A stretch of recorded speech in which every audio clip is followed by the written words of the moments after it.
Você não assistiu o Clube da Luta, você foi diagnosticado por ele. E essa talvez seja a coisa mais perturbadora sobre esse filme. Porque Tyler Durden não foi criado para inspirar você, ele foi criado para revelar você. O homem cansado, anestesiado, domesticado, treinado para acordar cedo, trabalhar, consumir, se distrair e repetir tudo isso até morrer. E o pior, você chama isso de liberdade. A verdade é que Clube da Luta nunca foi sobre violência, nunca foi sobre sabão, explosões, socos, anarquia, e talvez seja exatamente por isso que tanta gente ama Tyler Durden, porque ele representava tudo aquilo que você perdeu. Presença, caos, coragem, instinto, vida, enquanto você vive como um funcionário do sistema. Olhe para a sua rotina, você já acorda cansado, pega o celular antes mesmo de falar com a própria mente, consome opiniões prontas, desejos prontos, sonhos prontos, passa o dia inteiro vendendo sua energia para comprar distrações que aliviam a dor de existir. Então, chega em casa esgotado. É anestesia o resto da consciência com série, pornografia, álcool, dopamina rápida, vídeos curtos, qualquer coisa que impeça você de pensar. Porque, no fundo, o silêncio começou a ficar perigoso. E você sabe qual é a parte mais assustadora? Você provavelmente está funcionando perfeitamente, pagando contas, sorrindo socialmente, postando frases motivacionais, parecendo normal, enquanto apodrece por dentro sem perceber. Tyler Durden era o aviso final, o grito desesperado de uma geração inteira que percebeu tarde demais, que tinha vendido a própria alma em troca de conforto. E talvez o sistema moderno tenha evoluído desde então, porque hoje ele nem precisa mais prender você, você se distrai sozinho, você não é livre, você é útil. E existe uma diferença brutal entre essas duas coisas. Tyler Durden entendeu uma coisa, que talvez destrua você quando perceber também.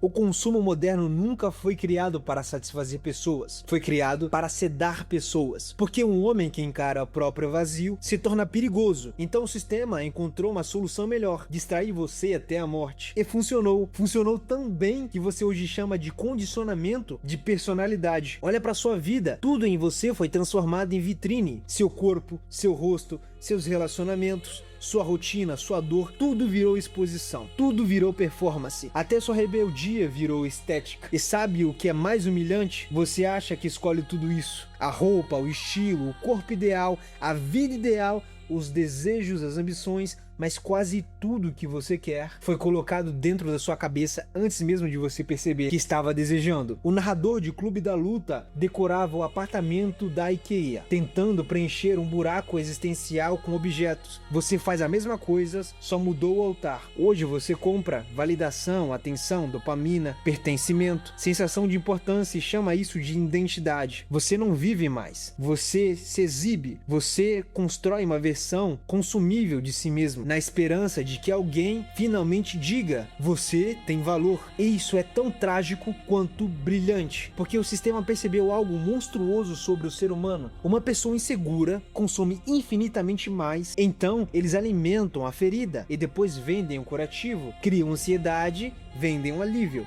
criam inadequação e vendem pertencimento, criam solidão e vendem distração. Tudo perfeitamente calculado. E talvez seja por isso que você nunca consegue descansar de verdade, porque sempre existe uma coisa para alcançar: outro corpo, outro celular, outro salário, outro relacionamento, outra validação. Sempre alguma promessa invisível dizendo: você finalmente vai se sentir completo. Mas nunca acontece, porque o vazio não é acidente, o vazio é combustível. E talvez essa seja a verdade mais nojenta sobre o mundo moderno. O sistema não quer você feliz, quer você desejando sempre, porque alguém verdadeiramente satisfeito para de obedecer. E alguém que para de obedecer começa a enxergar. Então eles mantêm você cansado, estimulado, dopado, ocupado, sem tempo, sem silêncio, sem profundidade, porque o silêncio é perigoso. No silêncio, você começa a perceber que talvez tenha passado anos inteiros correndo atrás de coisas que nunca quis de verdade. Você não compra as coisas porque precisa, você compra porque ensinaram você a confundir consumo com significado. Nietzsche não tinha medo de monstros, ele tinha medo de homens pequenos. Homens incapazes de desejar qualquer coisa grande, incapazes de suportar o sofrimento, incapazes de criar, incapazes de sacrificar, Homens que transformariam a própria existência em um ciclo confortável de distração e sobrevivência. E foi exatamente isso que ele chamou de último homem. O último homem não domina mundos. Ele admira o próprio conforto. Ele não quer a verdade, quer estabilidade emocional. Não quer liberdade, quer segurança. Não quer transcendência, quer conveniência. E talvez isso seja o que torna a sua geração tão estranha. Porque nunca houve tanta liberdade individual e nunca houve tanta gente vivendo vidas minúsculas. Pessoas aterrorizadas pela ideia de sofrer, de fracassar, de parecer inadequadas. Então elas diminuem a própria existência até caber dentro de algo seguro.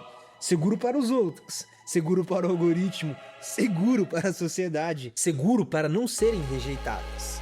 E assim, o ser humano vai se tornando cada vez menor. Menor emocionalmente, menor espiritualmente, menor simbolicamente, até que viver vira apenas evitar desconforto. Olha o que aconteceu com o amor.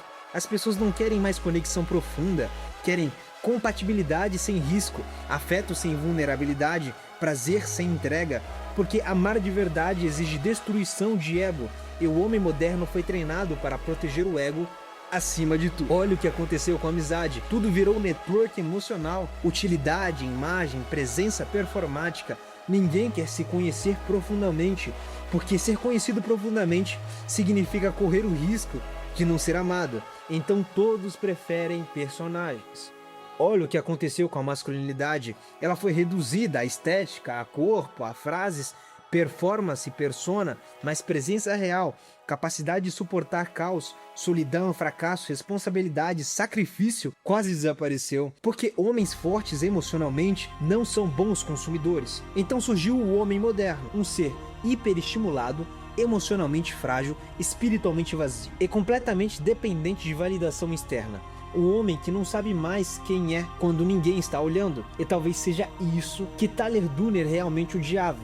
Não a sociedade, mas o tipo de ser humano que ela começou a produzir. Homens incapazes de sentir profundidade. Homens que transformaram ironia em personalidade e distração em estilo de vida. Homens que riem de tudo porque perderam a capacidade de acreditar em qualquer coisa. E aqui está a pior parte. O último homem não percebe que a própria decadência, porque ele foi treinado para chamar decadência de progresso. Ele chama fraqueza de evolução, confusão de liberdade, dependência de identidade e vazio de normalidade. Tyler Durden não era a liberdade, era o grito desesperado de alguém sufocado dentro da própria civilização, que ensinou homens a terem vergonha da própria intensidade. Antigamente, impérios precisavam de soldados para controlar povos, precisavam de armas, correntes, muro, violência. Hoje não. Hoje o ser humano entrega a própria alma voluntariamente. Essa foi a maior vitória do sistema moderno. Ele descobriu que não precisava escravizar homens conscientes, só precisava impedir que eles despertassem. Então criaram um mundo onde ninguém mais consegue ouvir a própria consciência. Tudo grita, tudo pisca, tudo distrai, tudo exige atenção, porque o silêncio é perigoso. No final, o homem começa a perceber o tamanho da própria prisão. Então, eles mantêm você cansado, mentalmente fragmentado, espiritualmente pulverizado. Seu cérebro nunca descansa, sua mente nunca silencia, sua alma nunca respira, e assim você perde lentamente a capacidade de distinguir o que é desejo do que foi programado para desejar. E talvez essa seja a parte mais demoníaca de tudo. Você acredita que escolhe, acredita que escolheu seus sonhos, sua personalidade, seus desejos, suas opiniões, sua estética, sua identidade. Mas olha ao seu redor, todos tentando desesperadamente ser único, da mesma maneira, mesma revolta, mesma ironia, mesma personalidade reciclada, até a rebeldia foi domesticada.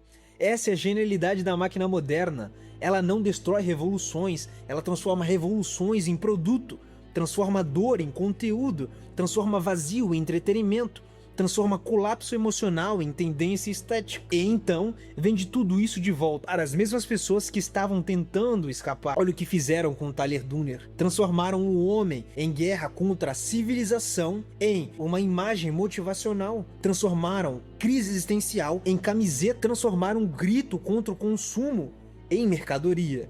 E ninguém percebeu a blasfêmia, porque o sistema moderno não odeia rebeldes, ele se alimenta deles. Toda revolta superficial vira engajamento. Toda indignação vira tráfego. Toda identidade alternativa vira nicho de mercado.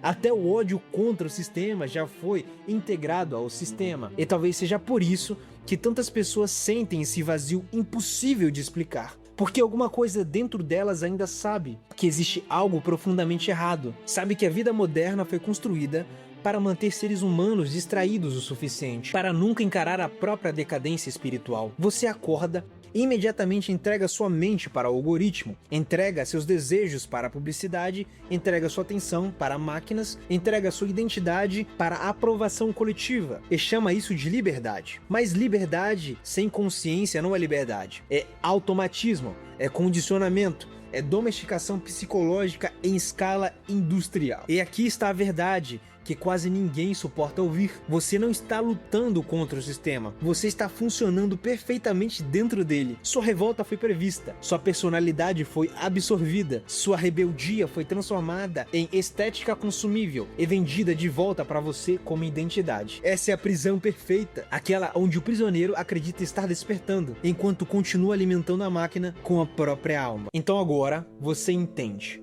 O verdadeiro horror nunca foi o sistema, foi perceber o quanto dele já vive dentro de você, porque o mundo moderno não destruiu o ser humano pela força, destruiu pelo conforto, pela distração, pela fragmentação lenta da consciência, até transformar homens em máquinas incapazes de permanecer sozinhas com a própria alma. Olha ao seu redor, tudo hoje foi desenhado para impedir profundidade, relações rápidas, prazer rápidos, opiniões rápidas, identidade rápidas, tudo superficial o suficiente para nunca tocar o vazio real, porque o vazio real desperta perguntas perigosas, e talvez seja exatamente por isso que você sentiu esse peso durante esse vídeo, não porque eu coloquei algo em você, mas porque alguma parte sua já sabia que existe algo profundamente errado na maneira como estamos vivendo. O homem moderno desaprendeu o silêncio, a presença, o sacrifício, a intensidade, a contemplação, desaprendeu até a própria dor, porque sentir profundamente